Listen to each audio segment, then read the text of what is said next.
33. How are the following similar and how do they differ? Okay, so for letter A, we have a sigma. So that symbol is a sigma. So we have sigma, molecular orbitals, and pi. You've probably seen this lettering from math class, molecular orbitals. So we need to explain, or not explain, but list the similarities and differences for a sigma molecular orbital and a pi molecular orbital. Well, this is easy peasy, right? Similarities is they're both molecular orbitals, and the difference is that one is sigma and one is pi. Thank you very much. Have a great day. Just kidding. Let's dive into this. So, sigma molecular orbitals and pi molecular orbitals. So, for both of these, let's just quickly draw out what a sigma molecular orbital would look like and a pi one. So we have here sigma versus a pi.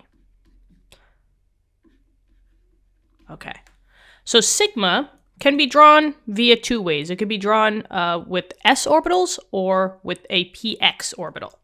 Doesn't matter which one it is. So for this one, let's just do our s orbitals. So basically when we have two atoms that are coming together, and I'm just drawing them in a different color just to show you that whatever atom this is and whatever atom this is, they're coming together, right? And if I want them to bind, I want these to be in phase, which means that they have to be the same charge. Now, the charge does not necessarily mean that one is positive and one is negative. This just means the direction of the electrons that that the electrons are rotating, whether they're rotating clockwise or counterclockwise. So in order to form a bonding orbital, these s orbitals have to be in phase. So if one of them is positive, the other one has to be positive. And that's how you get that synergism, the in-phase bonding, and the molecular orbital would be right smack in between the two of them. So here would be your 1s orbital, and the other one would be right next to it, and you would not have any nodes. And then you have a separate of one electron and one electron, and they're basically, acting as one whole unit now. Okay. The p, or the pi orbitals, would basically be coming from, the easiest way to draw this is your py's. So py, you have to have one color on the top and the other color on the bottom. Remember, your pi orbitals come from your p orbitals, and this would be like the different colorings. One has to be positive and the other one has to be negative. It does not matter which one you want to draw, that's positive or negative. So maybe I'll say positive up here, negative on the bottom. And if you want that in-phase binding, right, you want them to be synergism, the same colors gotta go in the same spots. So the blue has to go on the top and the green has to go on the bottom. And maybe I'll just pull this over a little bit. So this represents that plus and minus come together. They're now moving closer to each other to bind. And what's going to happen is now they're going to be acting as one whole unit, where you have your P kind of acting like this. So the greens are now going to be the whole thing, and did I say green? I meant blue. Here's the green. They're going to be acting kind of like together.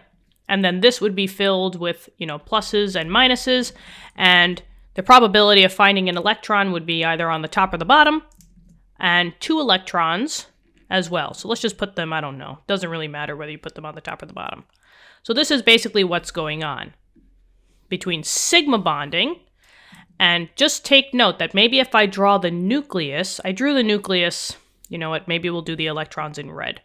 So here are the electrons. The electrons are in red, and the nuclei are the black ones. So here is the black dots, that's the nuclei, and then we'll just put like a nucleus and a nucleus over here.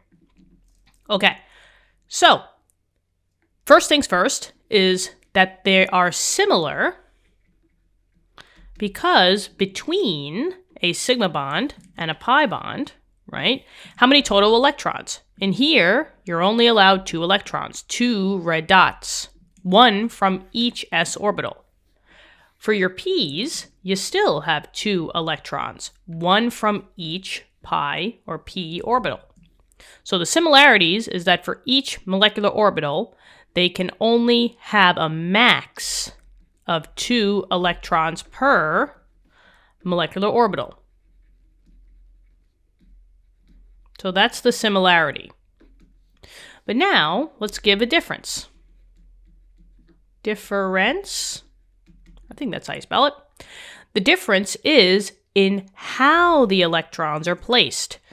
Notice where the electrons are in position with your nucleus, right?